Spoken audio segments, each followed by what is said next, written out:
freaks come out at night. The freaks come out at night. Freaks come out. The freaks come out at night. The freaks come out at night. The freaks come out at night. The freaks come out at night. Freaks come out. The freaks come out at night. Now when freaks get dressed to go out at night, they like to wear leather jackets, chains and spikes. They wear rips and zippers all in their shirts. Real tight pants and fresh mini skirts. Me being a filmmaker here in Dallas, I have a lot of actresses that say that it might be a little chancy to do any type of horror movie or anything of that genre. What do you say about that? Do you agree, disagree? Well, if you look at it, pretty much every major actress has done horror at some point, like, you know, Joan, Drew, everybody. Right. I mean, almost everybody has done it, and it's a huge genre. So, I mean, I guess if you were just starting out and you were trying to project an image of being very cookie cutter, but the thing is, even that doesn't really apply. They should do their homework a little bit, because it's a great genre, and especially when you're starting out, the more you can get your face out there, the better it is for you. Right, very good. Yeah, exactly. And it's a very loyal audience too. Absolutely. I mean, look at the crowd that you're still getting, you know. I know. Now, how do you feel about playing like the bad girl? Are you okay with that?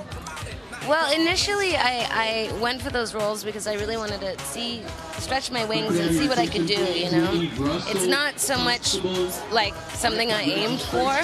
It just kind of happened, and, you know, now I'd really rather play like housewife, someone normal for a change, and I'm starting to. But it's really fun to play the bad girl. You know, it's a riot, so definitely should be done at some point in every actor's career. Get out to sea, show me that you deserve to be free.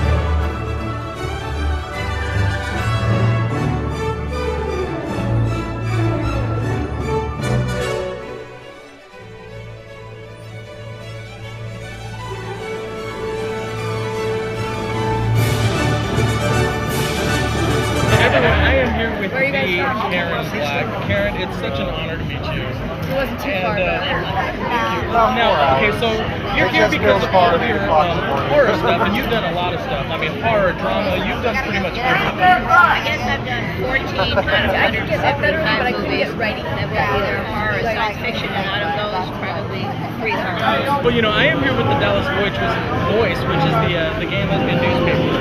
And I'm sure you know this, I don't know if you do, but you have a huge, huge gay following. We adore you. Thank you so much. And one of the very main reasons was back in the early 80s, I think, Come Back to the Five and Dime, Jimmy Dean, Jimmy Dean. Yes. It was such a gutsy role for you to take. Was there any hesitation, or were you just like, no, this is a great role? Or? I didn't know what I was getting into. Okay. Robert offered me the Texas film that Candy Bates? Okay. And they sent along the script. He had offered my role, Joanna, to Cher. Okay. And Cher wanted the other one. So they sent this along, and nobody had that one. And I read it and went, oh my God, let me get you the second language. And he said, I'm Joanna. I said, okay, that's it, I gotta do this. Hey, I'm gonna do this play. And you know, I thought it would be a rearrangement of my manner. It was not a rearrangement of my manner, it was a rearrangement of my soul. And it was months of work, it was torture. A lot of people who are transsexuals commit suicide because they do everything they can, and it's still not. It's still the man they thought they were going to be. It's quite tragic.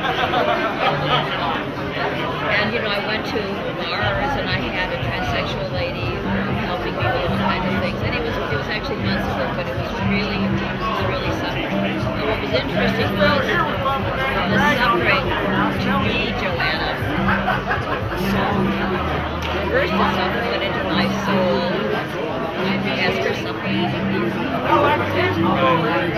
She was suffering, but she was having trouble being Joanna too. Yes, and I could tell from your performance. It was beautiful. It was beautiful. Very hard. I never want to do it again.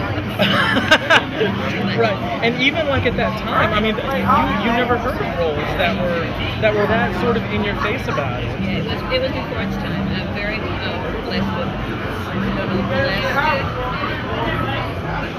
privileged, I would say, to have had. And I think it won you many fans, and me being one of them. After I saw it, I was like, oh my god, I didn't expect it. A friend of mine just said, you have to see this movie. And I have recommended it to so many people. They need to, absolutely, and yes, absolutely. And I'm going to tell you right now, if you were to ever come to Dallas and speak or talk about anything that has to do with the gay community or transgenders or anything, you would pack the house, I will promise you that. You have a huge following.